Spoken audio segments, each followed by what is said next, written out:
everyone. Welcome in. Hello. Good morning. Molweni. Sanbonani. Hi. Yes. Hello. If you can. Hi.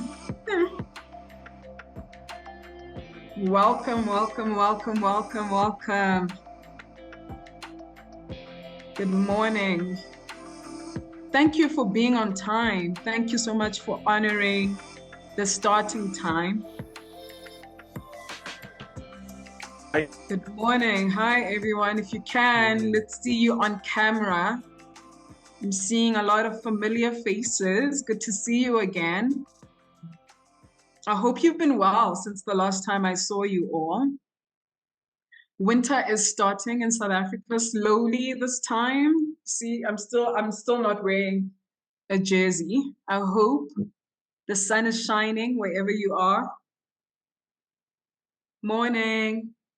Hi, everyone. We have a tight schedule today. So I want to make sure we don't lose track of our schedule. If you can come off mute and say good morning, please do. I need to hear some human voices, not just mine. Good morning. Good morning. Hello, good morning. Good morning. Dagan is also here, Ida is also here, Inka is here, Terence is here, your facilitators for the day are here, Anna is here, Dagan is here. So, morning everyone. I'm going to start. I want to share before we begin that when we were together, some of you may know that Sawubona is my favorite South African word, Zulu South African word. But I also love the two words, good morning. You know, no matter what's happening in the world, I love that we still commit to saying to each other, good morning. And I want to share with you why I love those two words. And I think the reason is best expressed by one of my favorite teachers, right? The late poet and writer, dancer, actress, she's done it all, Maya Angelou. And one of my favorite poems from her is called On the Pulse of the Morning. She delivered this poem in 1993 when I was a kid, but I still remember this Black woman at Bill Clinton's inauguration and being like, wow, who is she? And the poem, ever since I heard it in 1993, has stayed with me. And I want to share it with you as a way of welcoming you to this session on, on pitching an AI visualization, all right? Terence, if you could just mute the doorbell, if you like. So I want to share this poem with you. It's a very long one, but I'm only going to share two parts. Again, it's called On the Pulse of the Morning by Maya Angelou, and it really expresses why I love the two words, good morning. She says, the horizon leans forward, offering you space to place new steps of change. Here on the pulse of this fine day, you may have the courage to look up and out and upon the rock, the river, the tree, your country. Here on the pulse of this new day, you may have the grace to look up and out into your sister's eyes and into your brother's face, your country, and say simply, very simply, with hope, good morning. I urge you to read the rest of it. I mean, she talks about the day breaking for us, giving birth again to the dream. And I just love that those two words, when said with hope, can really set the tone, you know, feeling that we can always have the chance to start again.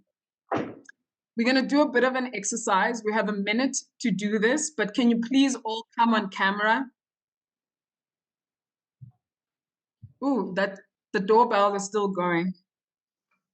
If you can, please all come on camera. You need to come on camera for this exercise. What we're going to do is that if this has been a good morning for you so far, please turn off your camera. If it's been a good morning for you so far, turn off your camera.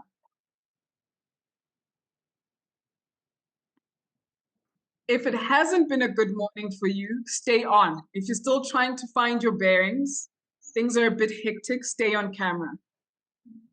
Okay, come back on camera, thank you. I have two more quickly.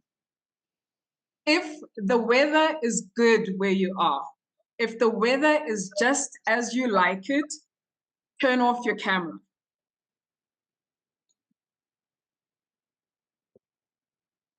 Inka, where are you? Why is how's the weather where you are? Rainy. I am in the Netherlands and we had 5 sunny days and it's over, I think, maybe for the rest of the year. So Let me pick on somebody else. Emma Yes. Wilson, where are you? Because you also have your camera on.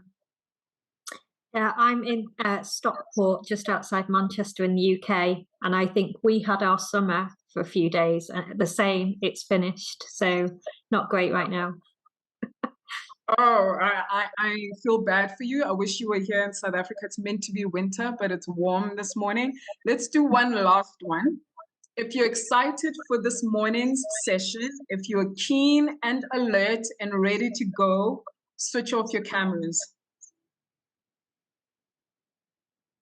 If you are hesitant, if you're not quite sure, if you're skeptical, okay, I see we have okay, it's unanimous. We are all excited to be here. And with that, Dagan, I hand over to you, and everyone else, please come on camera. Good morning. Well, hello and good morning, everyone. So great to see you all, this time on camera, when it's switched on at least. So I hope that Luanda does not kind of interfere with these exercises during the other parts, so we can see you all. So really great to see you. And today we are expanding our storytelling program with 2 new modules, pitching and AI visualization. Now, in a bit, Anna Heijker, who is a very experienced pitch trainer, will give you an introduction on the why and also on the how of a great pitch. And then after the break, after Anna's part, I will introduce you to Rodger Werkhoven. Sounds very Dutch. He is Dutch, although operating quite internationally. He is one of the frontrunners on creative expression with AI, generative AI to be precise. And he will share his knowledge on the development of AI as a creative tool, but also will give you a hands-on demo how you can work with it. And why did we kind of decide to offer you this access to some knowledge and tools for AI? I noticed from the last challenge that a lot of libraries had quite some problems in creating a compelling visual of their initiative because most of them are very much word-based and less visually oriented. Some people did work with photographers or designers, but others didn't. So we think it can help you without working with professional creatives to still make a very compelling image. So it's just a tool that we want to offer you. So yeah, I think we are ready to start with Anna, and I really wish you a lot of fun with the coming sessions. And yeah, Anna, over to you. Yes, thank you, Dagan. I look at all the participants first. Are you ready to pitch? Ready to pitch your initiatives? Yes, I see many people smiling and nodding. Great to see this enthusiasm. I will share my screen. Great. So in the next hour, we will be working on strong messages about your initiatives, strong pitches, and a bit of presentation skills. A bit about me. So here you see me on stage in Dubai, and I just coached these 10 startups from all over the world, and they had to convince investors in 3 minutes, so only in a super short time. So I worked with them on the messages. What are they going to say about their projects, their businesses, and also a bit on presentation skills. So pre-COVID, I traveled a lot, and now I work mainly online in this international world. So that's something I like a lot. I studied Dutch language and literature, and that was where I started to focus on words and messages. So I really like it to see all these bookshelves in your backgrounds. I saw a lot of bookshelves, also other backgrounds, but nice to see many books. Next to that, you can find me on stage or in the studio as well. So I'm not only coaching people and training people, but also presenting myself a lot. But more important, after this workshop, you know why you need to prepare a pitch for your initiative, why it's important to be prepared. The pitfalls in pitching. So if you know what could go wrong, you can also avoid those mistakes. You know the 5 elements of a strong 1-minute pitch. We will also look a bit into this 1 minute. Why is it important to have 1 minute? You have practiced parts of your pitch, so we will get in action, and we will talk very shortly, briefly about the preparation up till September 26. But of course, you pitch your initiatives every day. So what you learn today, you can already implement tomorrow or this afternoon and keep improving your pitch. So that's about this workshop. You will receive the slides and also a worksheet, so you don't need to write everything down that you hear in this workshop, and you can ask questions at any time. Just put them in the chat, and I like to answer questions, so just ask everything you want to know. Then first, I have a question for you. Please answer in the chat. Why do you need to have your 1-minute pitch about your initiative prepared? Why do you need to have your pitch prepared?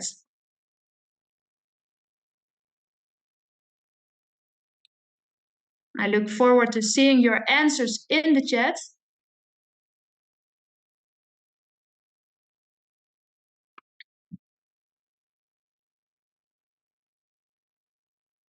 Yes, to keep the audience engaged, for stakeholders, to be ready to spread the word. Yeah, and Emma says you will never know when you need to tell someone about it quickly. Yes, to convince others, to tell in a short amount of time about your project. Yeah, it won't be too long, so people stay interested in it. Yeah. To remember all the most important details is what Jane says. Yes, attract new users, visitors, to share and inspire, to deliver your idea efficiently. People's attention span is very limited. Yes, yes, absolutely. So therefore we need 1 minute. And when you are able to convey your message in 1 minute, it's much easier to make it longer. When you are prepared for 1 minute, it's easy to make it 3 minutes or 5 minutes or 10 minutes. But when you are prepared for 5 minutes and you meet someone who is who says, I only have 1 minute, then it's super hard to make it shorter. So today we will focus on the core and the main message. And then you can always make it longer. Yeah, Robin says, like an elevator pitch in movies, you need to be ready to get your idea across quickly and effectively. So there's someone in the elevator, very important, who could help your project to move forward. And then you need to grab this opportunity. Absolutely. To retain attention. Yeah. To focus, Christine. Great. Alessandra says, for immediate impact. Yeah. Yeah. And Farah says to summarize and share it concisely. So yes, of course. So that's all very important. And we need this 1 minute to make people super curious. So in that 1 minute, we don't need to be complete and squeeze everything in. but to make curious. So with this 1 minute, the listener starts to think, hey, I would like to know this or that, and I'm curious. I want to know more. I want to spend more time with you and ask you questions or further discuss. So with this 1 minute, it's always about winning more minutes or making something happen. Because that's the difference between pitching and presenting. So a presentation could be sharing knowledge, it could be sharing something, a message. But with a pitch, you always want something to happen. So you want to get more followers, users, or to find connections, or to get investment. So there are many things that could help this pitch for you to open new doors and to gain something. So a pitch is always about persuading someone to do something, or to invite them to follow you and stay updated, such things. So that's the difference. Now we will look into the pitfalls in pitching. So the pitfalls, that's everything that could go wrong. Could you please answer in the chat everything that could go wrong during a pitch? And what did you see in the past? Maybe you have seen people delivering not so effective pitches. What happens? Yeah, lose the message. To want to say more? Yes. Too many details, says Paulina. Yeah, and Ray. Too much information. Technical problems. Yes. Too long. Fear in the eyes. Yeah. Use of jargon. Wrong language. Yeah. Too long, not focused on the information needed. Yeah. Not including keywords. Yes, we need hooks to make curious. So we need some words that are memorable. Yeah. Terry says unclear messaging. Yes, I see this a lot. Not taking the perspective of the listeners. Yeah, too abstract.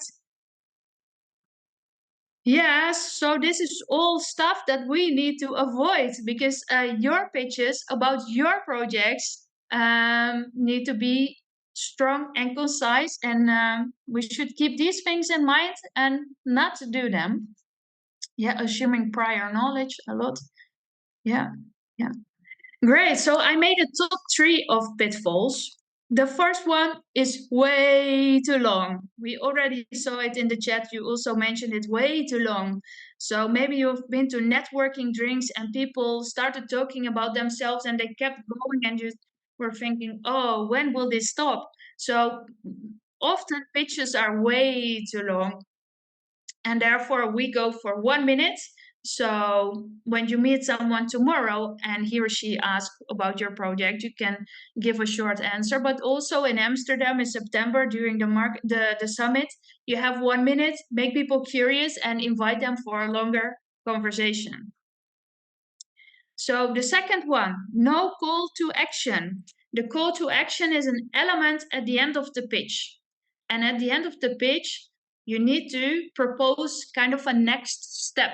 If someone likes your initiative, what would be the perfect next step? Is it following you on Facebook to stay updated? Is it discussing future investment? Is it using your solution, joining your event, spreading the word to others? Is it going through your network and to see if you have certain connections that are interesting for you? So you need to propose something that they could do. So they should follow some kind of action. An action could also be let's connect on LinkedIn, or let's exchange business cards, and or something like that. But something needs to happen.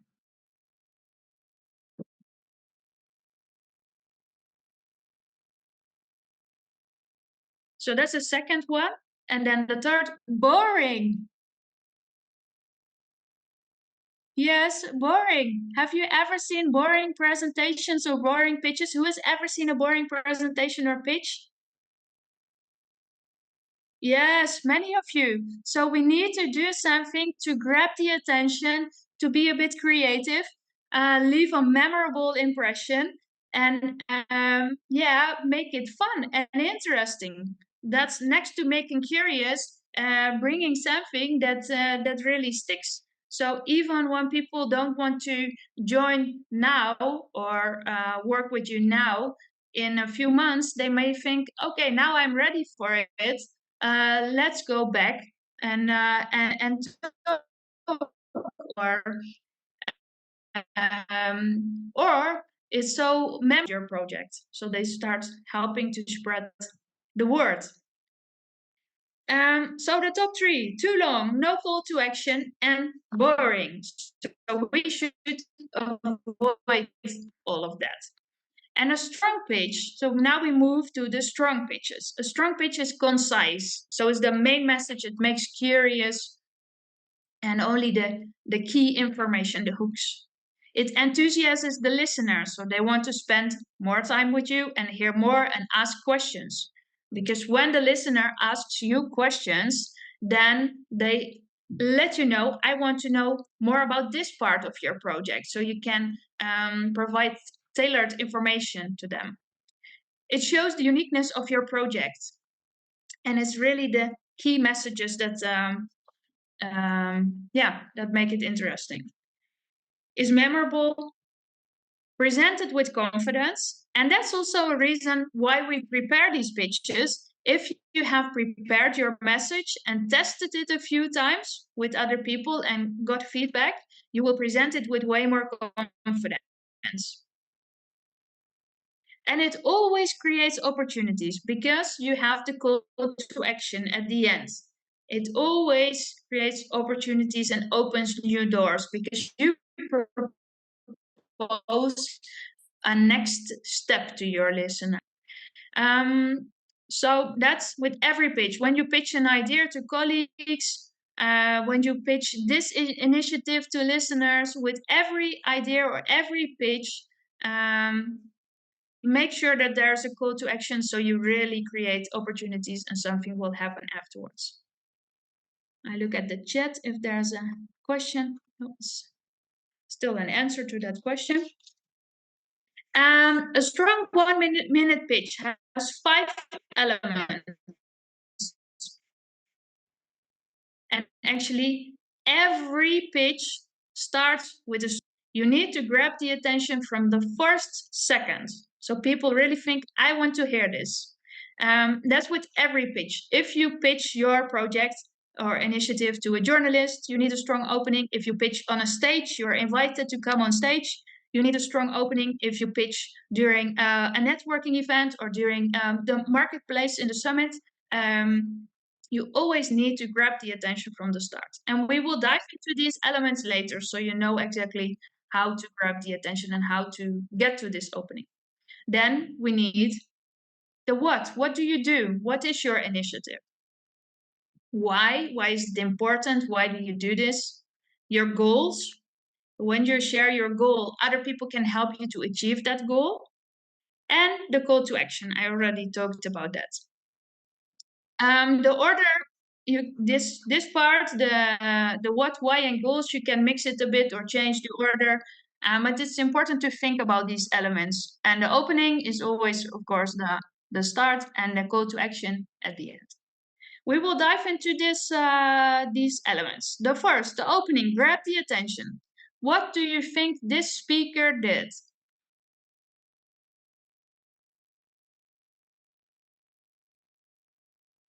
Please answer in the chat. Yes, ask the question. So a question for you. Who drank coffee this morning? Yeah. Many people drank coffee. So this is how a question works. It activates the topic of coffee because we were talking about pitching and presentation skills, but I asked you something about coffee and you also did something. You raised your hand. That's a trick in public speaking. When you raise your hand, you don't even have to say raise your hand, but you just imitated me without me asking to raise your hand. But if all 55 teams start their pitch with a question, it becomes boring again, because then we get who drank coffee today, who read a book last week, who talked about gardening last week. So then we have it becomes boring again. So there are other ways to open your pitch. So the question is one. Then an anecdote, so a personal story, why you started this initiative, or something that happened in your library that made you start this working on this idea. A statement, a quote. So a statement could be also like a problem. For example, 10% of the people, or 90, so something with numbers. But you need to make it a bit attractive, of course. A quote, something you like from a book, because so we are still in libraries, of course, so there are many quotes around all of you. A metaphor.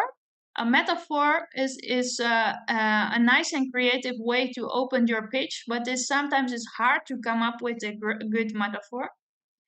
And then the last one, show something. Show something.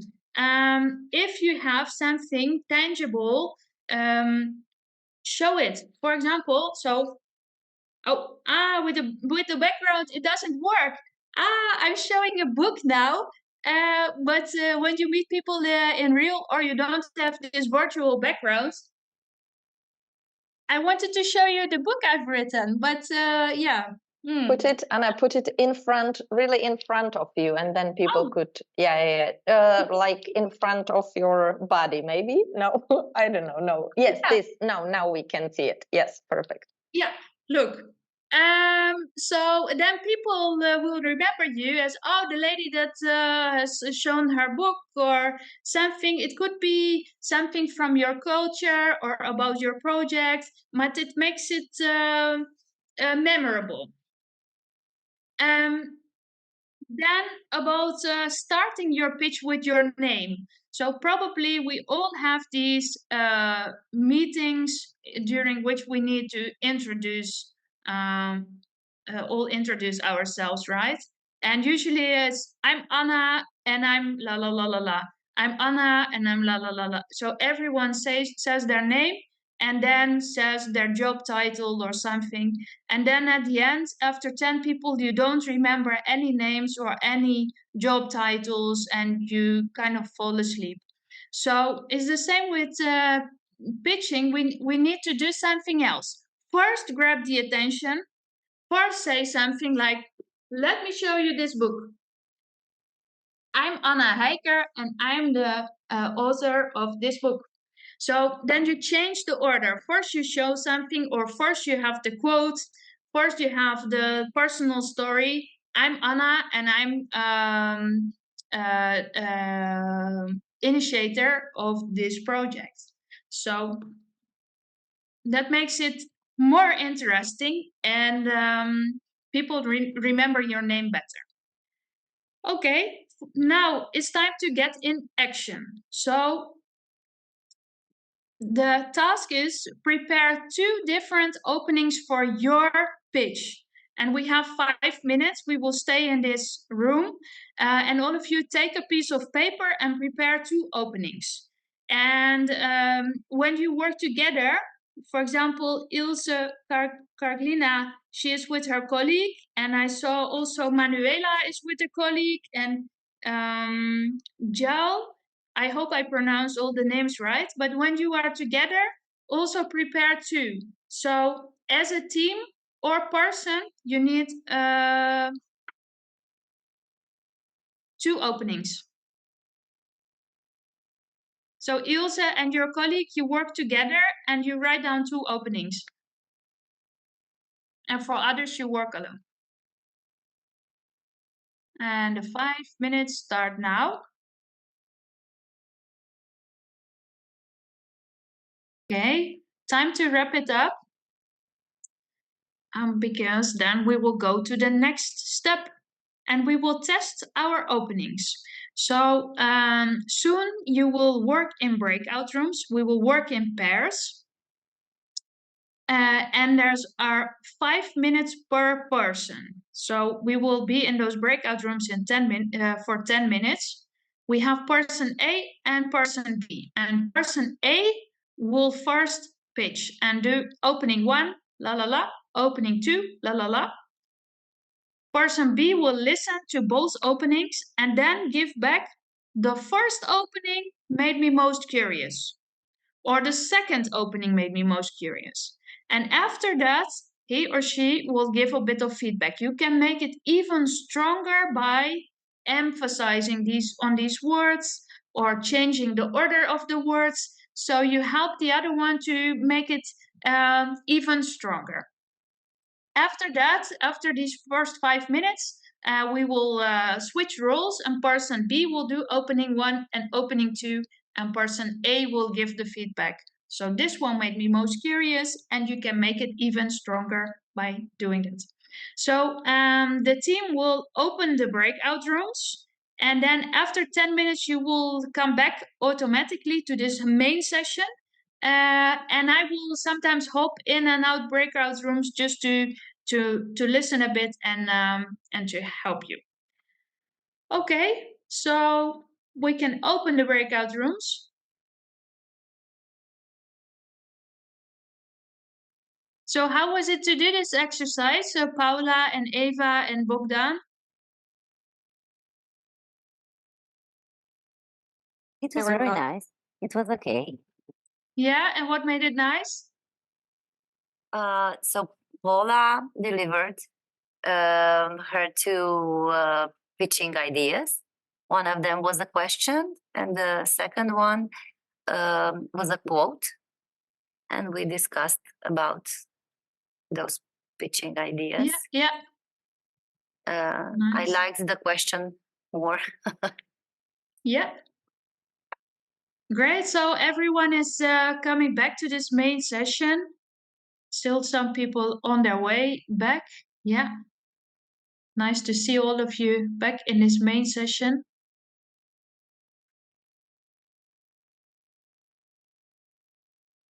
Yeah. So please let me know in the chat, how was it to do this exercise?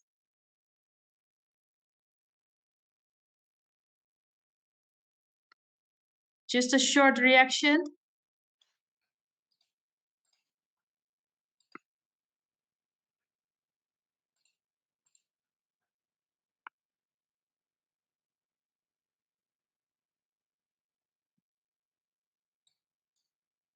Yeah, it was fun, helpful, great advice from other participants. Yes, this is the fastest way to get to a strong pitch, to ask feedback and not to think too much, but to craft a message, ask for feedback. What is strong? So what should I keep? What makes curious? And what was unclear? So you know exactly what to work on. So fun, helpful. Yeah.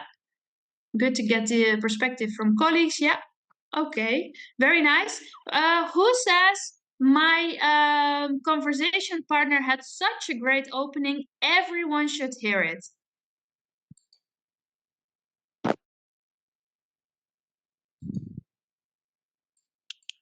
You can just unmute and mention the name. Who had such a good opening that everyone should hear it? I really loved Emma's opening. So Emma, where are you? Emma, Hi. I don't see you yet. Yeah, I see you. Yes. Yeah. So Inka says we should all hear your opening. Do you dare to share it with all of us? It's an opportunity. Okay. Just the first part. Yes. So. We have no sense of community anymore. Since COVID, people in the UK have felt more disconnected than ever before. Almost half of people asked reported feeling lonely. Have you felt lonely recently? Yep. Nice. Yeah, very powerful. And it makes curious. About do you feel lonely? I'm not sure if people dare to raise their hand because it's maybe sensitive. What you could do is say, think think back of a moment in which you felt lonely, or think about yourself and people in your surroundings. Do you feel lonely? So you make them think, activate the topic, but don't ask to really show I feel lonely, because of course it's very nice if people dare to show it, but if they just know you and the whole crowd, if it's such a big crowd as today, it might be sensitive. But I really like it, and it activates immediately. Thank you. Yeah. So could we hear one more? So who says my conversation partner had such a good one? We all need to hear it. It makes very curious.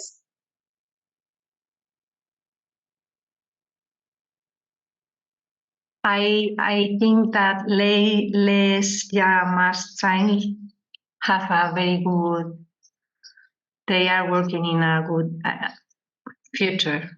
And could you say the name once more? Lesia. Lesia, would you be willing to share your opening with us?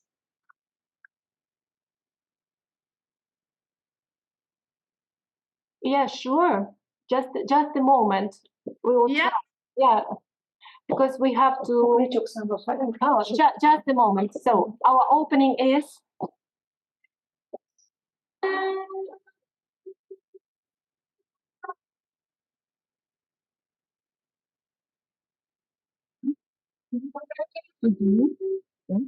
Yeah. Okay. So guys, how do you feel while listening such a sound?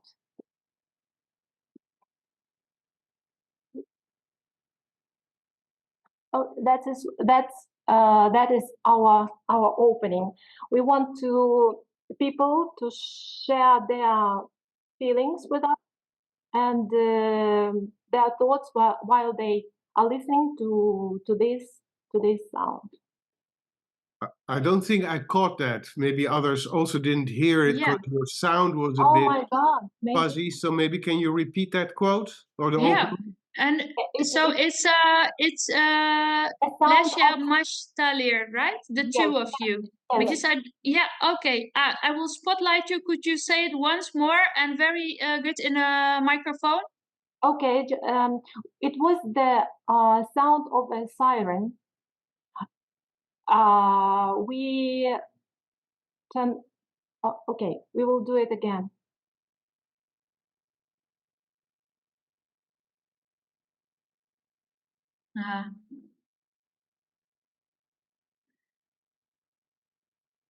I think it's we have some technical issues with the connection. So I think you made all of us curious. So next time when you meet each other, ask Lesia and her team what is the opening. So this is kind of a cliffhanger, and then we move on. So I propose we move on with the workshop because So maybe, sorry, Lesia and your team. Dagan, yes. I think didn't you say that you wanted to play the sound of a siren as an opening? Did you say that? And that the siren did not work? Yeah, you're right. Okay, and I think we played the sound of siren, and then we asked the question. We had two things of opening.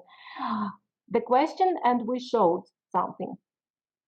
And we asked, how do you feel when you are listening to the sound of a siren? We asked the audience. Yeah. Oh. That's super powerful. Yeah, super powerful. Strong. Thanks, Dagan, for helping us to make it clear, because so letting that sound here and then the question, yes, very powerful and memorable. People will always remember it. So thank you for sharing, and Thank you. Great. Okay, then I will share my screen again. So this is what we just did. So we all have ideas for our opening. So this part you can start using from tomorrow on or this afternoon when people ask you, what do you do? And then we move to the second element in the pitch, what? And the what is your initiative? And here is something very important. So in in a work setting, when people ask you, what do you do? So when they ask me, what do you do? I could answer, I'm a pitch coach. So I'm a pitch coach. Or you could say, I'm a librarian, or I am something else. So you can just answer something about you. But when you know the secret, your answer will change, because this question, what do you do? With this question, the listener wants to know something else. So what do you think they want to know? Please answer in the chat if you have an idea. So what do they actually want to know?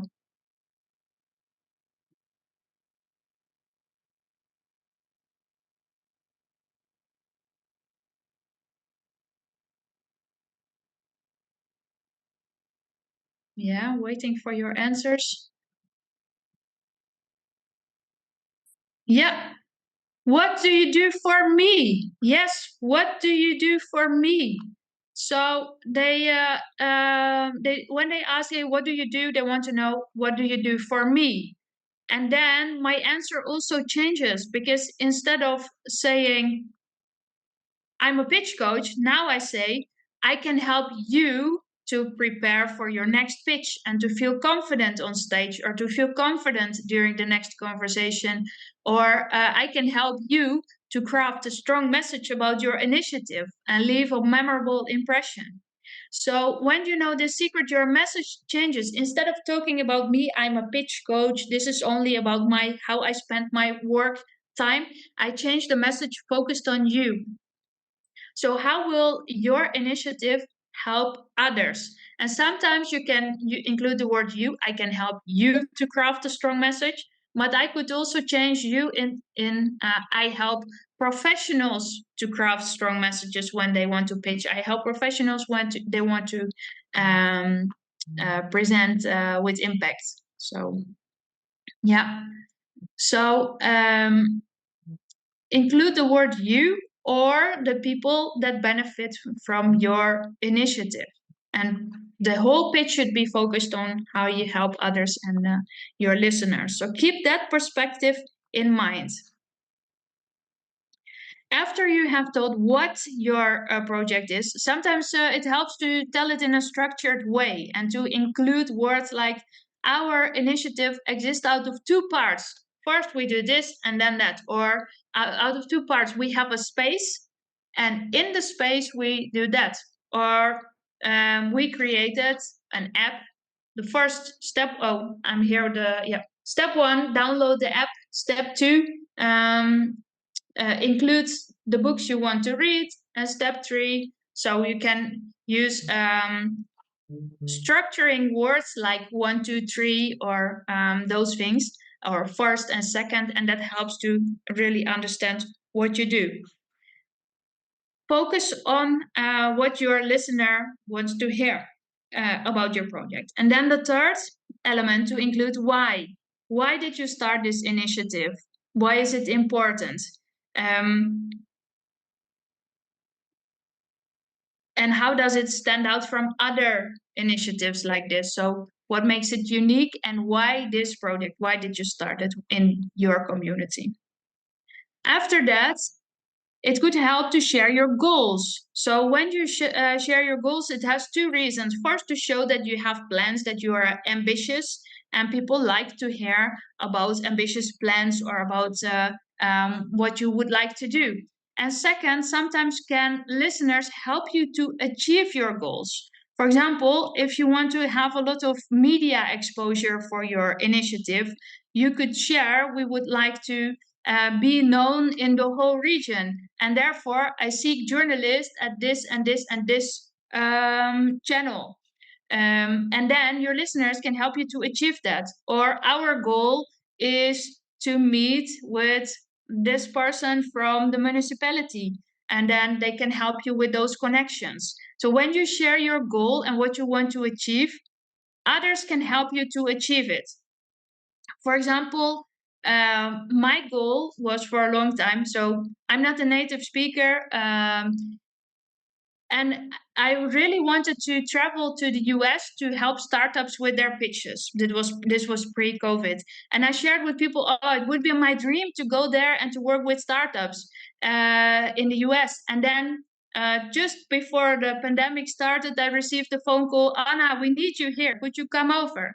And then I did that. And now I don't travel that much anymore because I want to have a more sustainable business. But that was my goal. And then others helped me to achieve it because I shared it. And that could help for your initiative as well. So think what you could share so others can help you to achieve it. So it could be about connections or number of users or such things.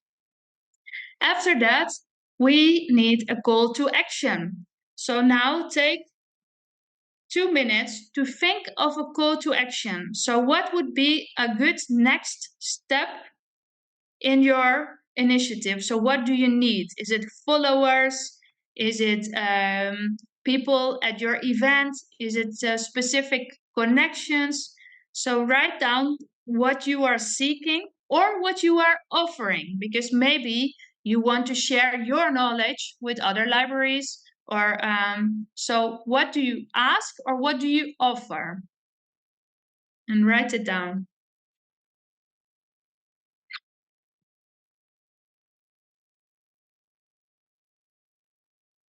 And when you have it in mind, you can also share it in the chat.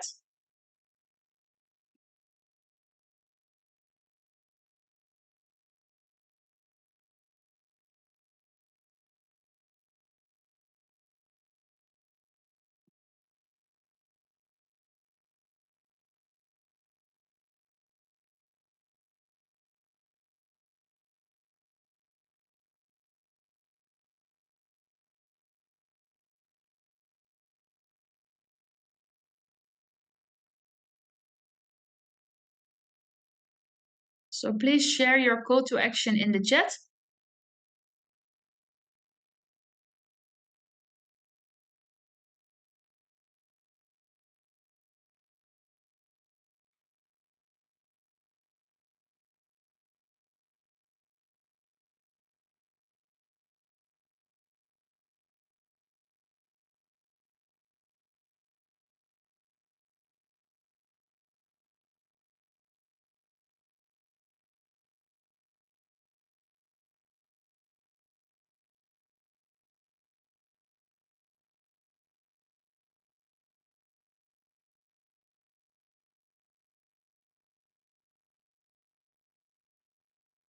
Yeah, I see some very nice ones. So Terry is looking for cooks for the community. Yeah, great. And maybe it helps to include where the community is, but for now it's very concise and clear. Jennifer says borrowing a gardening bag and get growing your own food. Yes, very nice. Next step. Would you like to help us with the garden and learn to grow your own food sustainably? Great. Yes. So the best call to actions I can say yes to. So would you like to help us with the garden and learn to grow your own food sustainably? Yes, I want that. So that's a great call to action. We offer libraries, events, and book selections co-designed with teenagers in order to value their opinions and nurture a collective critical thinking about contemporary themes. Yes, great. And then the question afterwards, would you like to know more? Reach out to us so I can say yes to it. Yeah.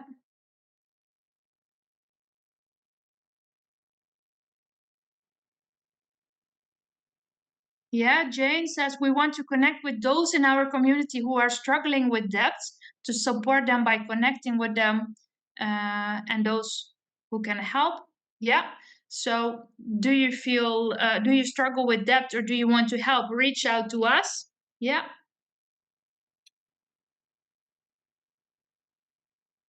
So there are so many of them. I cannot answer to all of them.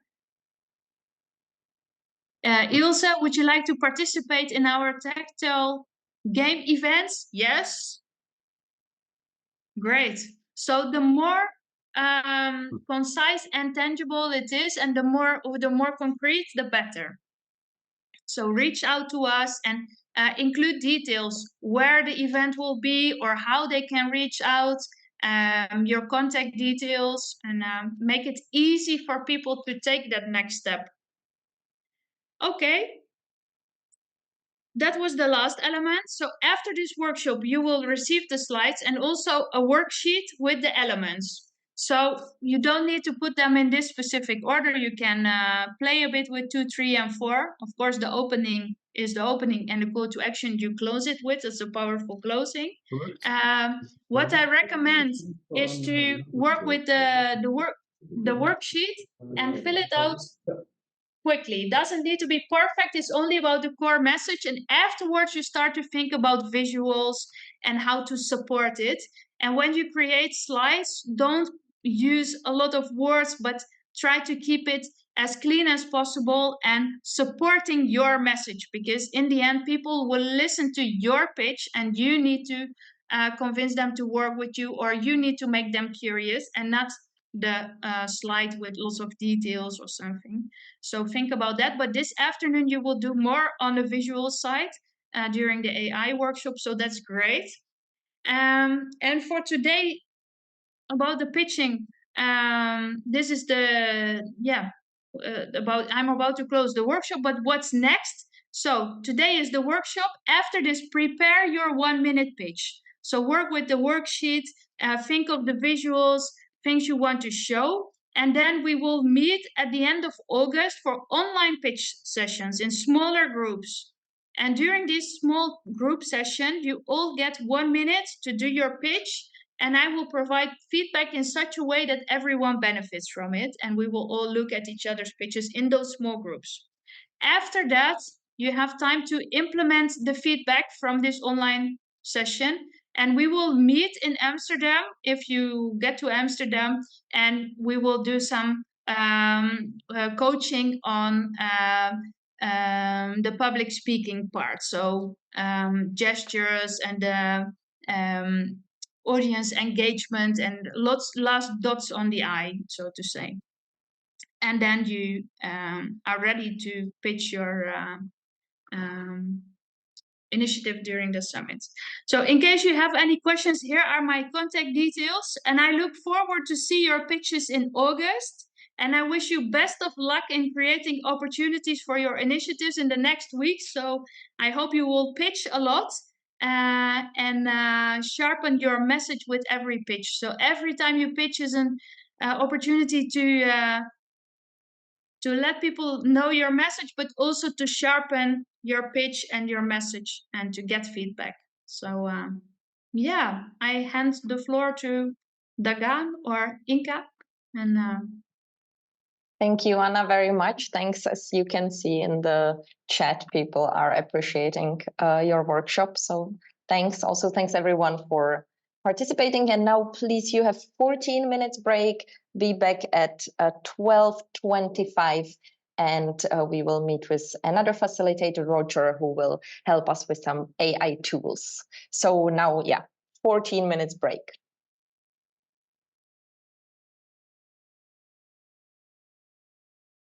All right, now welcome back. Probably your opening quotes are still resonating in your head, maybe a bit rehearsing already. I think there was a great contribution of Anna. Now, from spoken word to images, because it's not only about an opening, a great opening, it's also about the first few seconds when people on a website or on social media see an image of your project. And we all know people scroll and swipe all the time. So there should be a compelling image of your project with what we say in advertising language, stopping power. And well, how do you create it, and how do you gain confidence and the tools also to create it? So this is what our next part, our next workshop, our new next masterclass is all about. I already introduced him in the beginning, Rodger Werkhoven.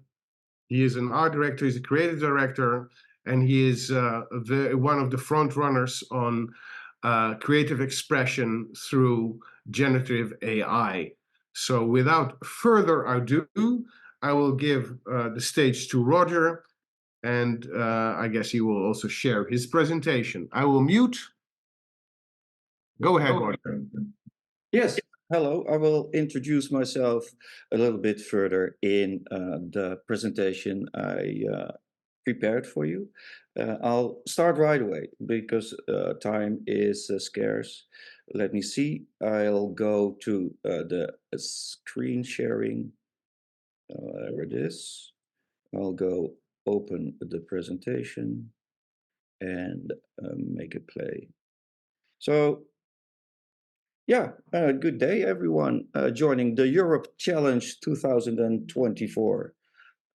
This quote is really resonating with me. There are 65,000 libraries across Europe. Just imagine if they were all connected. Libraries can connect the local with the European, and I see them as a European social network. Those words are by André Wilkens, Director, European Cultural Foundation. And that togetherness is very important, and the togetherness also in generating art for your projects to help your art and your projects resonate with all these people from all these different cultures. I took a look at last year. I saw amazing stuff. People from all walks of life working together at the Europe Challenge 2023. And there were already quite a lot of beautiful examples of projects in those days. I have a selection here from 2023, and the subjects also resonated with me to make this presentation. Like, you know, breaking down the language barriers is very important, and generative AI is perfect for breaking barriers of language. We'll show that. Also resonating was challenging fake news, because that is an issue with generative AI. You can generate really holistic images. And also reclaiming the public space and public, let me see, my picture is over it. Daga, what does it say after public? Challenging stereotypes. Ah, yeah. Challenging the stereotypes, reclaiming the public space. And also what I thought is important, repairing our planet, because people are worried that generative AI also has a big CO2 footprint, for instance, and uses a lot of energy and etc. We'll address that. And the library of the future, that is, you know, a beautiful perspective on the nearby horizon. These subjects inspired me to bring you further for 2024. But yeah, first, we all heard it. There's this new technology, and they say it will take our jobs. It will destroy art. They say this is the end of human creativity, even. And what dark sci-fi technology can that be? Well, of course, you understand what I'm going to talk about the first photo camera. Everything you saw, people were afraid of this new technology, this camera, because the first photo camera demonstrated it could capture reality. It was a machine, you push a button and reality is inside that box. That was very scary. A Frenchman invented it, Joseph Nicephore-Niepce, if I pronounce it very well. But if you look at these images, well, for us, they're not very scary at all. But for the people in those days, they said, well, it's going to take the jobs of painters. Painters will be out of work. But smart painters thought, well, if there's a machine that can capture reality, then that gives me more freedom to reinvent painting. So like the Impressionists, they started to experiment. And there was a completely new art form coming from these painters. Like this is a beautiful Impressionist work, and I'll also share them with you in a document later. But it did not kill creativity. This is beautiful, a beautiful work of art. It looks very much like Impressionism, but look at the date. Underneath it says, this is from 2022. What happened? Well, this is an image made by artificial intelligence, Midjourney, in the early days. It won a contest, and people thought it was a painting, but it was AI. And people again said, it's not art, it's just a machine, it's going to take our jobs. History repeats itself. Well, welcome in the exciting times of the age of artificial intelligence. My name is Rodger Werkhoven, indeed. And as an independent creative director, I was invited by OpenAI spring 2022 to help them with their first models behind closed doors. We would be with a group of 30 people from all over the planet to make this endeavor as inclusive as possible, as multicultural as possible. Top left is Natalie Summers. She was the project coordinator of DALI. That was our first project. And DALI is a combination of two names. Like Wall-E, the robot on the left, that's from Pixar, Disney, and Salvador Dali, the artist, on the right. These two famous entities make up DALI. And this is how it works. DALI is a text-to-image generative artificial intelligence, meaning AI that generates images that you describe by prompting or briefing the AI in a text or a prompt box like this one. Generative AI generates content. It does not steal or copy images or text. That's what people think sometimes. Instead, it creates new material based on its understanding of your description. So yes, DALI was trained on images.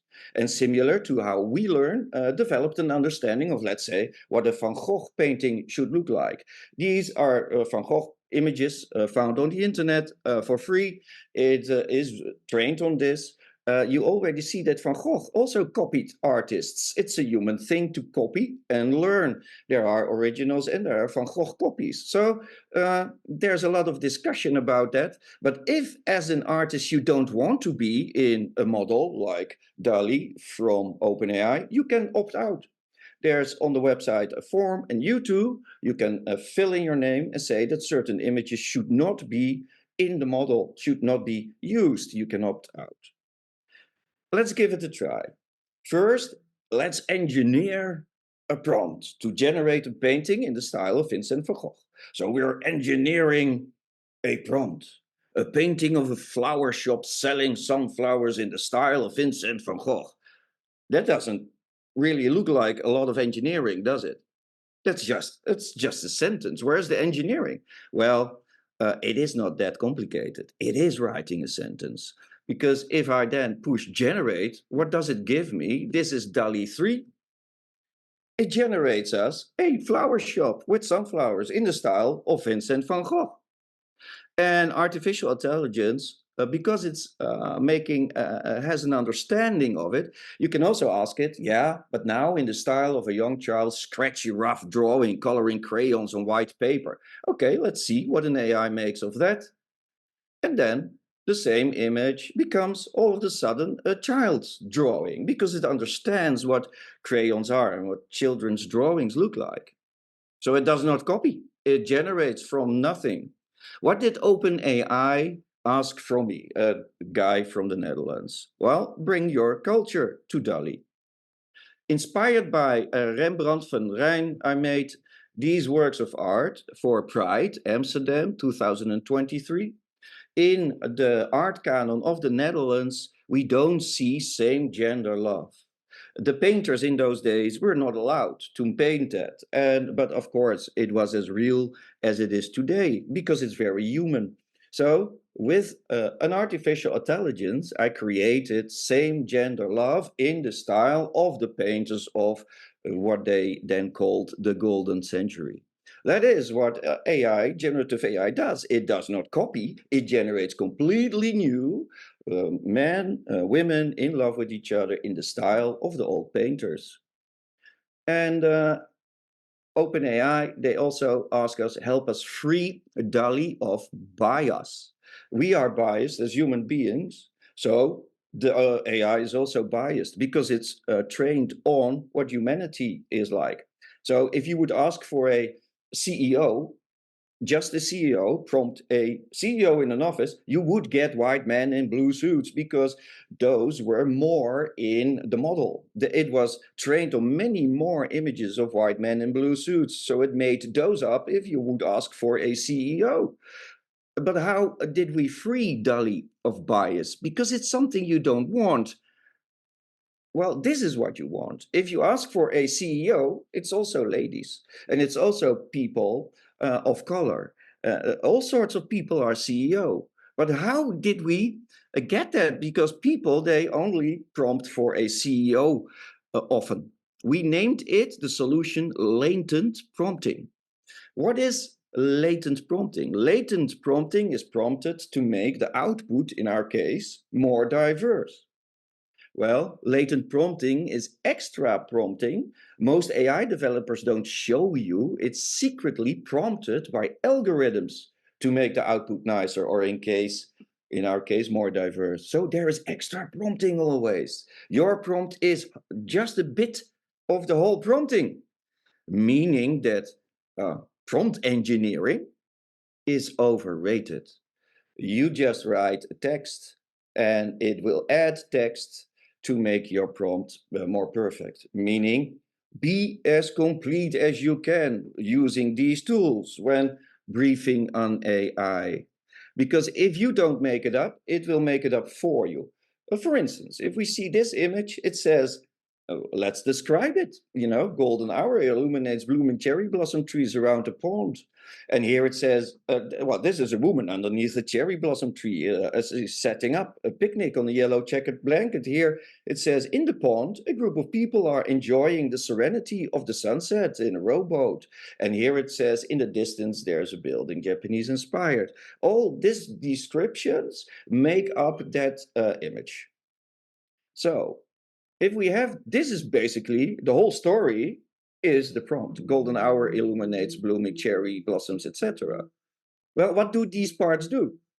The first part, golden hour illuminates the cherry blossom trees, sets the scene and the time of day. Otherwise, the AI will make it up for you. The other one, a woman underneath a cherry blossom tree, introduces the main activity and the character in the scene. If you just say somebody, it will make up a person for you. And in the pond, a group of people enjoy, that the way you get more detail, expands the scene to include other participants in the environment. And the last bit, in the distance, a building with Japanese architecture. It adds a final touch to the setting, giving a sense of the broader location. And then you get this, perfect and very detailed images. And it works with most of these AI. So the same prompt in another AI, because that one was all DALL-E 3 in ChatGPT. This is a Meta AI, made the Mona Lisa in the style of Van Gogh. It is as simple as that with Meta. And also Gemini, Google Gemini, it just generates funny pictures, but it's not really a tool yet. You can have a prompt and get these funny images. And a very famous one is Midjourney. That is a very complex one, but it's made easier with sliders. We are now testing it in the alpha phase, and people will be ready soon to work with this one. This is made by Midjourney. It's the same prompt, the same big prompt. You get basically the same image composition, but in a different style. It's Midjourney's style. So use that detail in your prompts. Adding a style makes a huge difference, by the way. This is the exact same prompt, but I added in the style of ancient China. And this one is the exact same prompt. I added in the style of a comic book. And this one, I just added a felt pen sketch as a line. And this one, I added in the style of Barbie and Ken. It's the complete same prompt. And this one, I just added in the style of a Lego set. And you can see how playful that is. You don't have to make it realistic all the time. It's possible in the style of photorealism. You can get it, but hey, there's already enough realism in the world, right? Be creative and think of creative styles when you're generating images. Today, photographers, they ask me, well, if it makes these images, will I lose my job? Well, I'll tell them, don't think what jobs will AI take. Instead, think what tasks will AI do? This is a photographer from the Netherlands, Brenda de Vries. She's a real, very good, very creative photographer. This is her portfolio, lots of awesome photography, but she's not afraid that she will be replaced by somebody using AI because she uses it herself to make the impossible possible. Here she has a model and she generated all these dangerous animals or these birds. They will not sit still in reality. She has AI do that for her with her photography. There's also a horse, a man in a room. Well, it's quite difficult to get this in reality. So she does that with AI as her help. So yes, it's making stuff possible for her. But who owns the copyright then? You know, AI, me, us together. This lady made the first AI comic book. And the judge from the copyright agency said the images are made by Midjourney. So it's a machine. You are not the rightful owner then. Machines cannot have rights either. So it's everybody's now. But if she would have changed the images with a filter, then it would be hers. But she did not change the images. So straight from the machine, also from DALL-E 3, it's not yours, nobody's. But add something, add a color, change something, add a little hat or whatever, or then it becomes yours. And the text was hers. That is what the copyright agency agreed. And the order of the images was hers. But that's quite complex, but that's how it is. So be aware of that. And how dangerous are the deepfakes we hear so much about? Well, here they're funny. You know, we all wish that Putin would put on a nice self-knitted sweater and go to his dacha. And that's Amsterdam, obviously, with some famous people. That's funny. And the Pope being a DJ was funny. People, the Pope even liked it himself. He really acknowledged that. But you know, this is I brought up a Roman Catholic. But my parents, they don't like me doing this with Jesus. Yes, in the opinion of my mother, he walked the water. But ask yourselves, could the image hurt the feelings of people? You don't need that. This looks like a funny image. The best of friends, Trump and Biden. But these were made a year ago. People were angry about these. The danger of deepfakes is not that people think this is real, but because people knew it was Midjourney. No, they were insulted. So not the fakeness of the image is dangerous. The insulting power of an image is dangerous. Even AI, this is Google's AI, sometimes has it wrong. This is the situation where one guy was in front of these tanks a long time ago in China. And if you would Google it, there was also the guy taking a selfie. And he never took a selfie. That is a deep fake. Even Google thought it was a real image. So, is this dangerous? Yes, so there's also, this is a company or an organization, C2PA. They came up with a solution, a technical solution, and that is introducing the credential spin as well. The credential spin is a little icon that is generated in images that are AI generated. So here, these penguins, it says the CR pin. There's a lot of technology behind it, but it sees that it's AI generated. So here,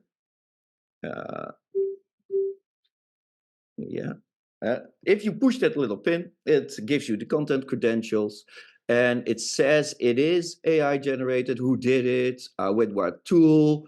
This is going to be the standard. TikTok already is also participating. They're huge. So if you make something with AI in TikTok, or you import something from AI in TikTok, it will see what it is. It asks you to fill in the content credentials, and then the little icon is added. These companies like OpenAI, Microsoft, the big ones, the small ones, are already participating in this system to make sure that everybody understands when an image is AI or isn't. And with trusted partners like Adobe, they also have very interesting, also for you, free courses and programs to share with people that want to learn about this in your library. How to see deepfakes, question the news, journalism today, and AI. Also, AI and the carbon footprint is an issue people worry about. Well, it turns out that a scientific report by Nature shows us that ChatGPT, the little green block, is far less than if a human would write one page. So one page of ChatGPT is that little amount, and a human writing a page, because it takes us longer, is that huge. And a desktop and a laptop computer. So also with image generation, the little green thing is DALL-E 2. The rest is a human making a drawing or a photograph. So no, AI really takes down CO2 output. That's interesting. AI and energy consumption is another important issue. These data centers, they use a lot of water to cool down. They use a lot of energy. Yes, these data centers are terrible, but AI models are now made that small that they fit on a chip. Grok is a company that does that. They fit on a chip. And that means they can be in a little device, like the Rabbit, a little fun device with AI inside. And that is also where the library of the future is partly heading, because the library of the future is also going to be a teacher at the same time. For the continent of Africa, this will be very important, because AI in a little very cheap plastic box that doesn't need internet because it's on the chip is going to educate the millions of people that never could have education. That is the beautiful future of humanity thanks to AI. 2 days ago, ChatGPT 4.0 launched. Here. Hey, how's it been going? Have you been up to anything interesting recently? Hola, ¿cómo te ha ido? ¿Has hecho algo interesante últimamente? Hola, bien. Sí, un poco ocupado aquí preparando un evento para la semana que viene. Hey, I've been good. Just a bit busy here preparing for an event next week. Real-time translation. Yeah, I really want maximal emotion, like maximal expressiveness, much more than you were doing before. Understood. Let's amplify the drama. Once upon a time, in a world not too different from ours, there was a robot named Byte. Byte Can you do this in a robotic voice now? Initiating dramatic robotic voice. Once upon. It's a great story. But do it in a singing voice. And so Byte found another robot friend, and may live circuitly ever. That's launched 2 days ago. So it's also singing. It's expressive in storytelling. It can tell books to people who never learned how to read. That's the future of the library happening already now. Let's put ChatGPT 4 plus DALL-E 3 to the test. Let's try and see if we can really now do it live. I'll go out of my presentation here. I took the example of the people from Greece. I saw in a document that the people from Greece have a project called like illustrations of social exclusion. That is something we have to fight. We want social inclusion. Co-designing an inclusive library. That really resonated with me. It says, engaging teenagers in workshops to create stories and comics and facilitate open discussions with local leaders to address educational social inclusion issues. So if I copy this text and I take it to ChatGPT, who used ChatGPT with the payment plan with DALL-E inside. Who used that already?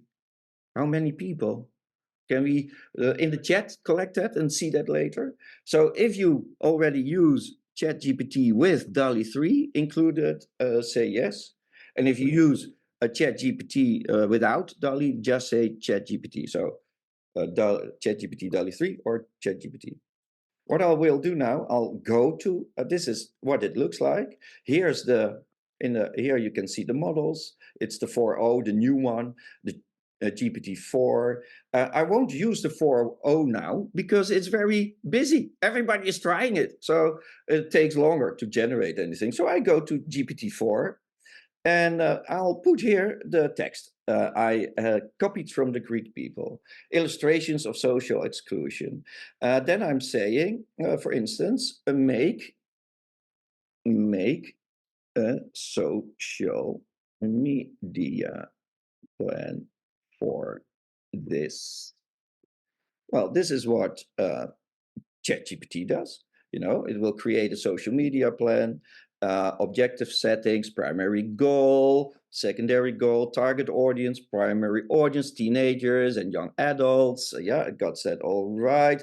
The key message, social exclusion exists in many forms. It can affect everyone. So there's 3 key messages there. There's content strategy. So there's a complete social media strategy for you there. That is amazing already, of course. But I wanted make it. Inka has our. I just wanted to mention to everyone that you can use the older versions of ChatGPT for free. It's really easy. There are these advanced series that Rodger was also talking about that you need to sign up and pay. But the very, very basic ones, as Rodger is now showing you, it's like anyone can access it and it's not difficult. So just wanted to mention that. Sorry, and Rodger, to jumping since 2 days ago, the new one, 4.0, is also free. So the 3.5, you don't have to use it anymore. 4.0 is free. That is really quite generous. Here you see how it translates. It's perfect Greek, but we want images. So I now say, and you can do it just in ChatGPT. I'll ask it generate a nice image for the project, and I'll make it a key image. Generate a nice key visual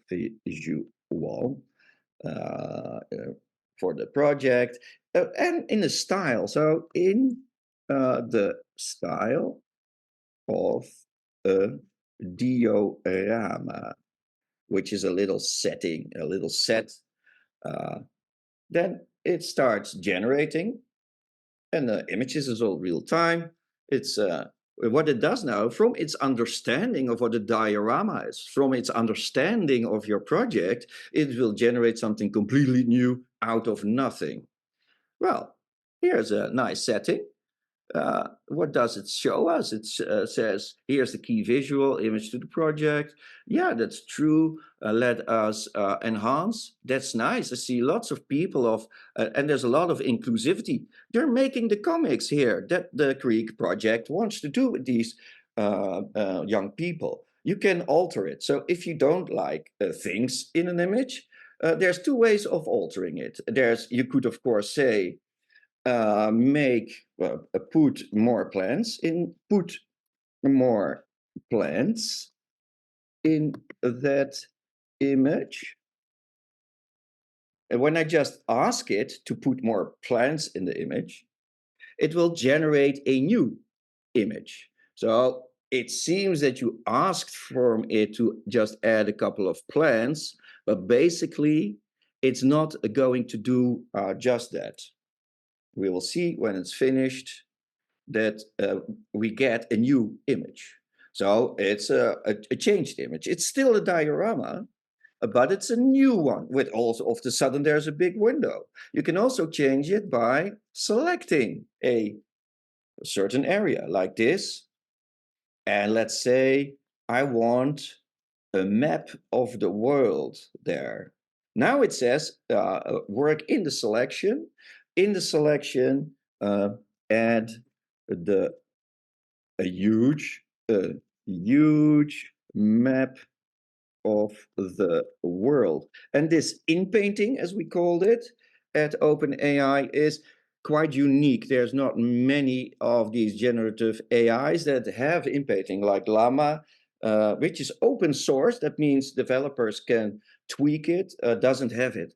And Google Gemini doesn't have it, and that's closed source. So you cannot even make your own versions of Gemini. So now it's trying to understand what it, and now it is the same picture as we had. This is what we had, but then with a big window. And the area, well, it did place a couple of maps even. You know, this one is huge, but here there's a new one as well. So it did, you know, this is the one, the diorama. And if I say now in the style of comic books, it will give me from my briefing a new image. So it will not be the same, but the children will be there, the diversity will be there, the library will be there, and it will have a different style from the diorama. And if we have finished it, you see, it's already comic book. And it also came up with balloons, which is funny. It did that on its own initiative because my prompts are short. So it adds stuff. You can also in DALL-E ask, what did you prompt extra to DALL-E? Because I know what I prompted, but now it will also say what it added. So then you learn the expressive poses. This is the real prompt it used. It made it up for us because we were not that precise. That is how you learn what the latent prompting is. Something that Midjourney will not show you, by the way, but ChatGPT and DALL-E do. I can copy this image. I can go back to my keynote. I can put it in here. This doesn't really fit, so I'll put it in a other layer, and there it is. Here is the case. And yeah, I could also, you know, if, let me see, translate this again in DALL-E, make it Greek. So I go to close this, make this perfect Greek. Because if I translate it literally, it will only do that, translate the words. But if I say, make it perfect Greek, it tries to make also the grammar fit the culture. So now I can, this text, the translation in Greek.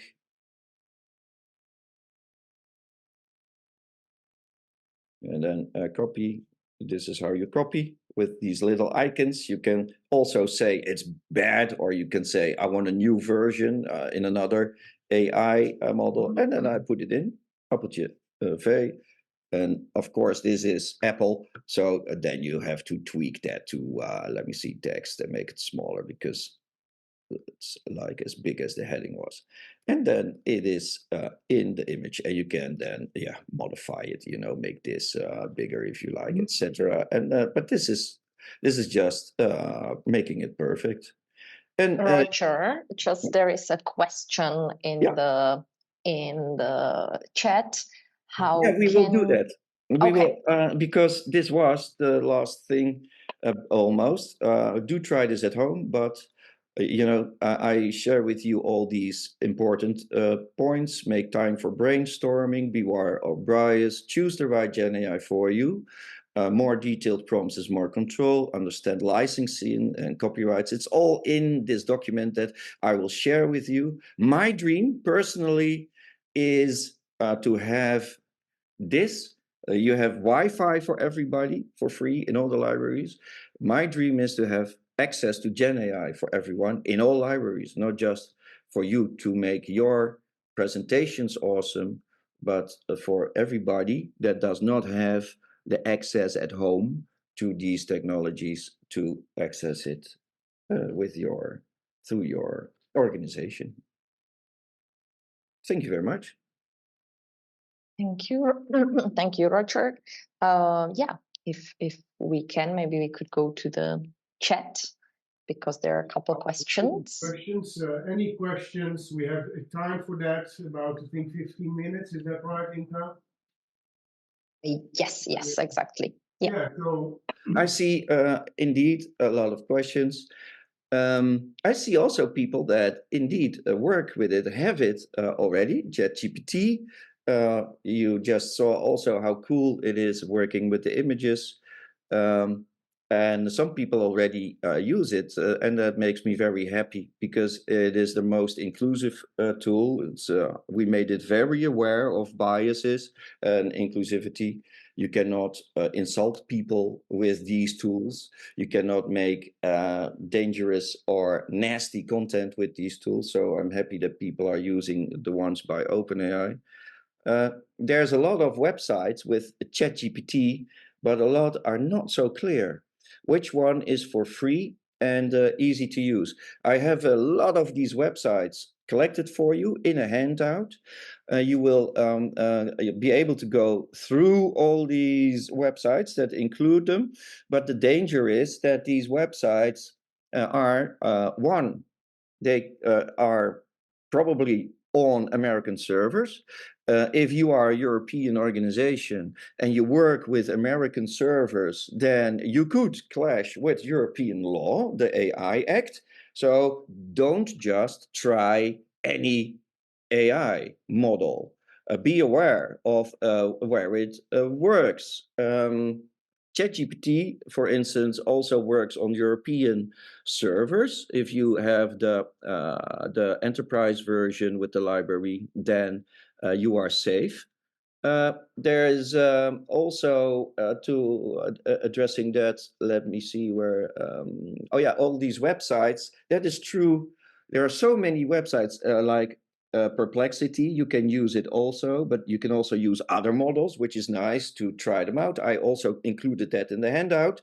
It's really nice to experiment with it, but be aware that if you experiment it, do it for yourself, make it private, and with your library people discuss of how to get a enterprise package where I can also help you with Changency and Dagan to make that a possibility. Why not for as many libraries at the same time? Interested in AI and video? Yes, AI and video is also huge now. You can also make videos. Well, most of the video generators are still a bit, how do you say, not understanding how video really works.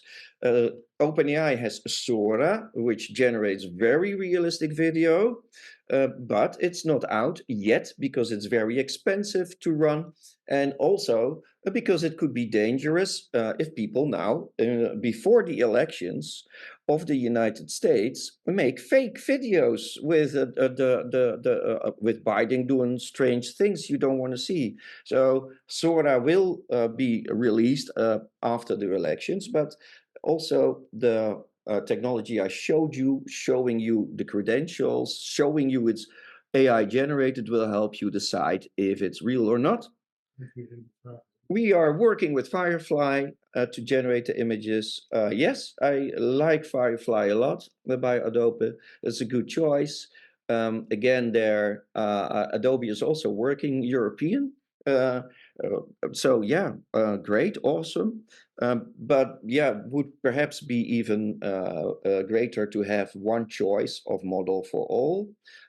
Welcome. It's nice to see the enthusiast remarks as well. What do you think about decentralization AI through blockchain? I think blockchain is very relevant for AI because if you have AI-tethered blockchain, blockchain-tethered AI, then you can also make sure that AI does not change, that the model does not change by retraining, by hackers, because it will always on the blockchain find its original model. So blockchain and AI is a very promising, a very good way of keeping it safe. Decentralization also. Decentralization, having it in your mobile device is also making it much more private. So that is what Apple probably is going to release in their new iPhones, decentralized AI in your machines. What I already showed you, that is where it's going. These AIs are going to become very small and in your mobile devices. Do you have any thoughts on when it is not appropriate to use AI? Yes, I have a thought there. If you work with a photographer already, that is a very nice photographer, don't try and replace the photographer. In DALL-E, you will see in DALL-E 3 that it's impossible almost to generate a real person portrait, because OpenAI says if you need photography, go call a photographer. And that is my thought as well on is there inappropriate use. Work with the photographers and the artists, the local artists, if you already do that and if they can contribute. But if you have a challenge that cannot be solved that way, use a tool like this or combine, like what the photographer did, Brenda de Vries. She combines the technology. So that's nice to work together with AI and your local people, your local creatives.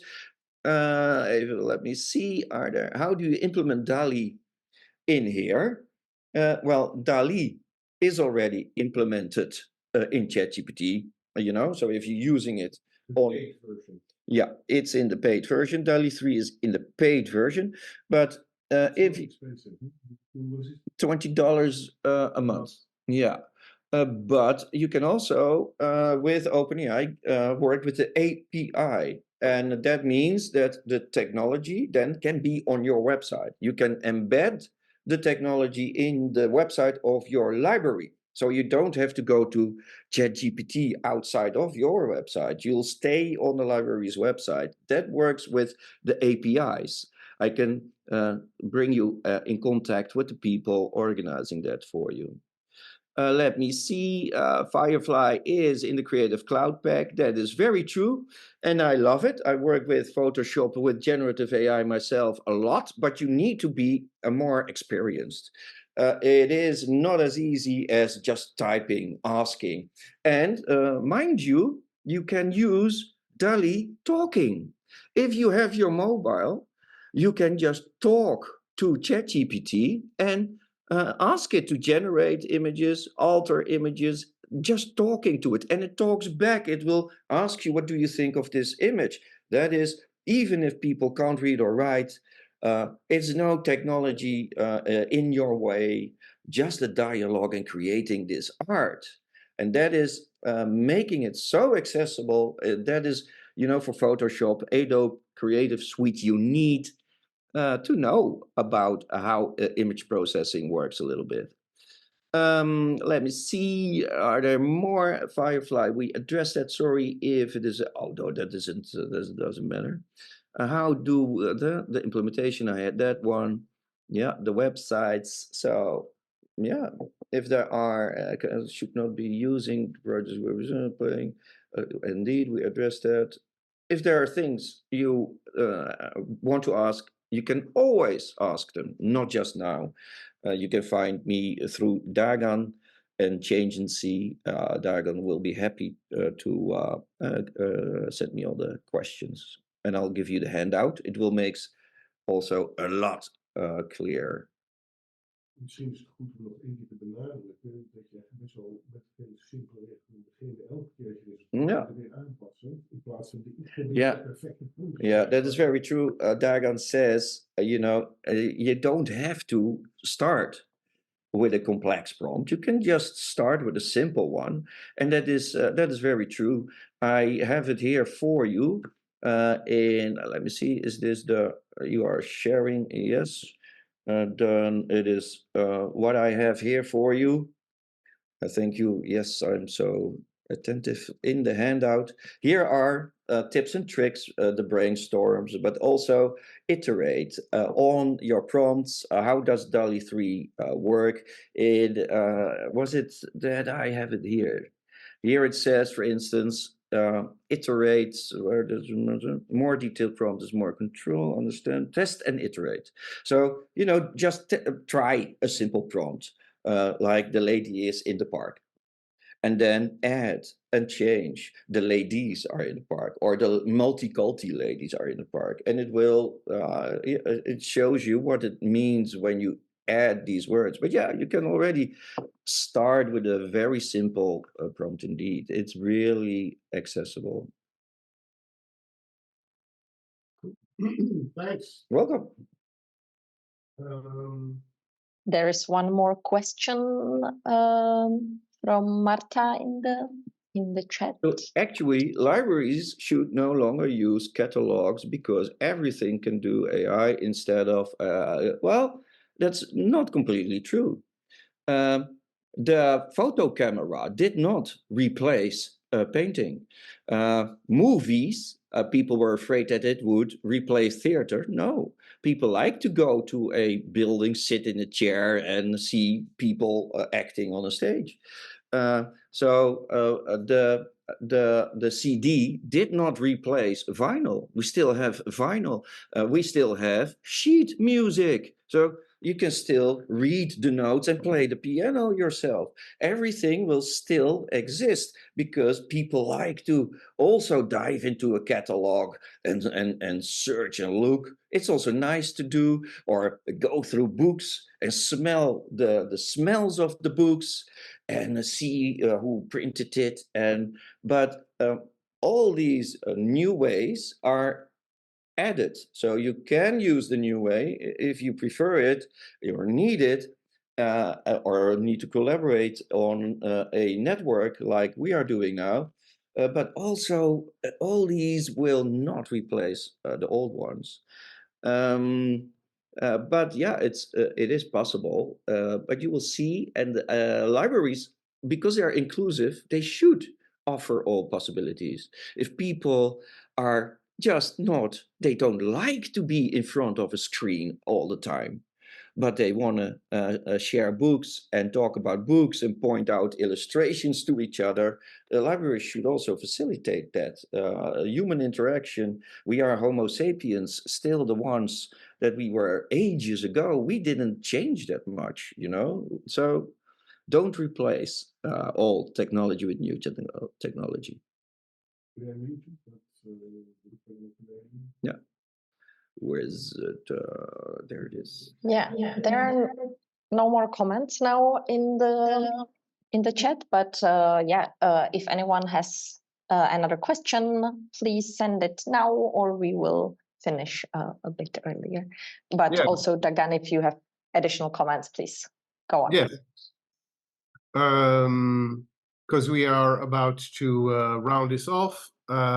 Thank you, Rodger. I think for a lot of you, you probably already had some experience working with generative AI. Some haven't tried or even kind of are afraid to do that. The purpose of this session obviously was to give you an overall kind of a history and development and state of the art of now, but also to give you some tips and tricks to work on your images. So if we let me finish by reminding you of some homework that is due for 3rd of June, both for prototyping and for storytelling. Now, I think Inka or Ida shared in a previous mail what the homework was like, and that it's not mandatory but recommended. So for prototyping, that is to really having filled in a test card and a learning card and having submitted that. So I can look at it, we can look at it and see whether we can help with it. For storytelling, you have been working on at the workshop on a manifesto. Some of you may have already iterated that. We do recommend you to make a manifesto that you are really proud of and to submit that. The same goes for the cover story canvas as an exercise. Again, it's not mandatory.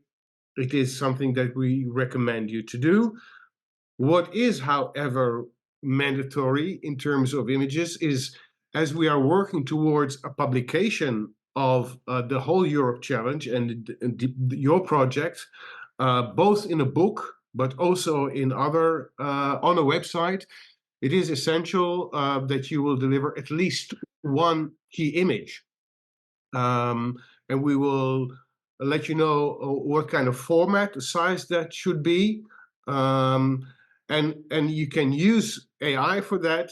You can work with a photographer, you can work with a designer, but make sure that you have a compelling key image ready by around 3rd of June. So there is a little less than a month for that. It's hugely important because we are preparing a publication. And the publication will be presented, will be ready in September at the Amsterdam Summit, but of course takes time to produce, print, etc. So yeah, this is a little reminder on that. Well, I hope you found both sessions useful and inspiring, and I'll see you on follow-up sessions, and Inka will share the details with you on that, the dates on that, follow-up sessions on storytelling and on prototyping. Yes. Thank you, Rodger. Thank you again, once again. We will send you an email with all the information about the upcoming sessions. Also, later on, we will upload to the participant profile both the presentations and recommendations for valuable pages and so on. So yeah, and if I can invite Wando to give a couple final remarks for this session. Yeah. So yeah, once again, thank you, everyone. I hope you enjoyed it, and do not hesitate to send us any questions. But Wando. Yeah, I'm so glad that we were able to not only keep time, but to save a bit of time in your day. Thank you to Rodger. Thank you, Dagan. Thank you to Anna.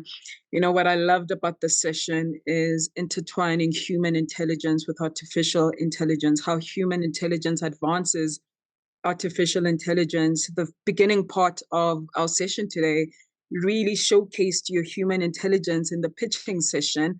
And I loved that in that session, you revealed your insights into the human condition. I love the question of, are you lonely?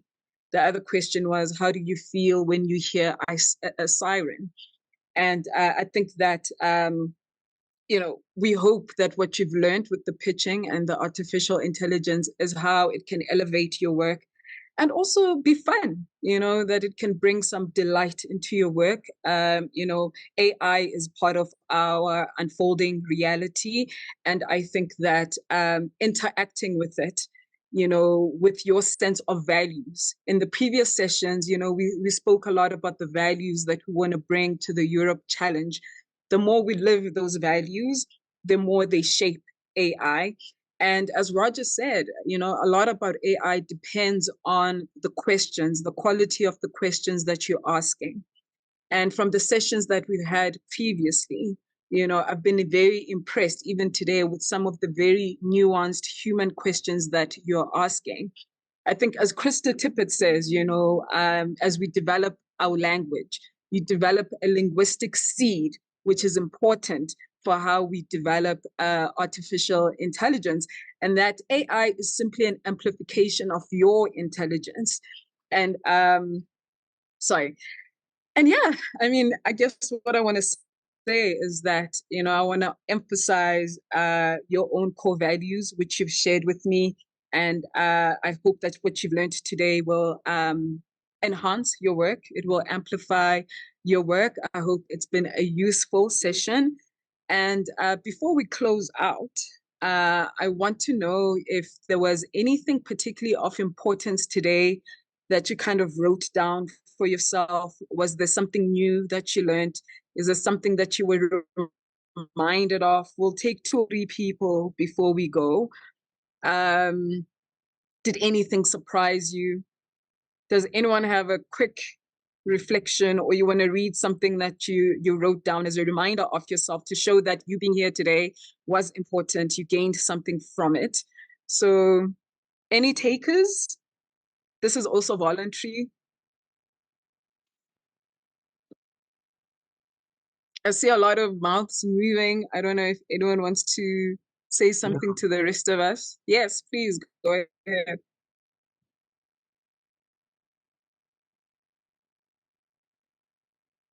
Anyone? Okay, so maybe me. Hi. Hi. I'm Patrycja. I'm from Poland.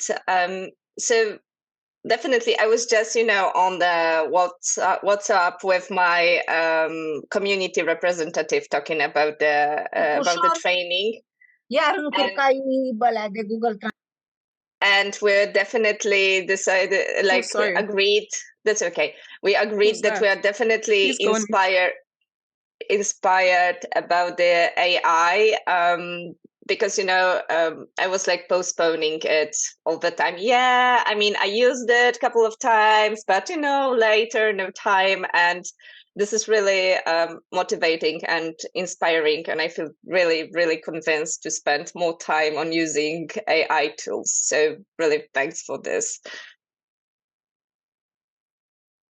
I'm so glad, you know, I think the importance of this work is to diffuse, again, any fears we may have. And I'm glad that you were motivated and inspired. Thank you again, Rodger and Dagan, for organizing this. Maybe I want to add that I think the great thing about this development, to put it in perspective of how technology and media platforms are democratizing creativity. You know, I was educated as an artist. I worked as a professional creative in all kinds of industries. And when I discovered with the rise of social media and YouTube and Facebook and later Instagram, it offers tools, not only the tools, but also the platform, the visibility for everyone to express their idea through creativity. So it does not kill creativity, it democratizes creativity. And I think this is a big new step in further democratizing creativity for all. Thank you so much, Dagan. Anyone else with a rough draft of a thought based on today's session? There are a couple answers in the chat. Please. Let's see. The importance of the structure to arrive to our audience, constructive thinking. Someone writes, I feel engaged to use AI. So brilliant. And I'll just, you know, close on, I love Krista Tippett as a thinker, and I love her embrace of technology while really staying grounded in human intelligence and spirituality. And she says, the more nuanced and thoughtful a question is, the more fertile the ground. So I'll leave you with the prompt to refine your questions, to live your questions, to develop your questions, knowing that once you do that, it's fertile ground for your creativity. So thank you so much, everyone. Thank you to the facilitators. See you soon. And I hope you take up the homework, and good luck with the rest of your day and the rest of your week. Can we have come off the mic and say goodbye before you go. It's always good to hear Show some human hands. voices. So some Bye. hands. Bye, everyone. Thank you. Bye. Bye. Bye. Bye bye. Bye.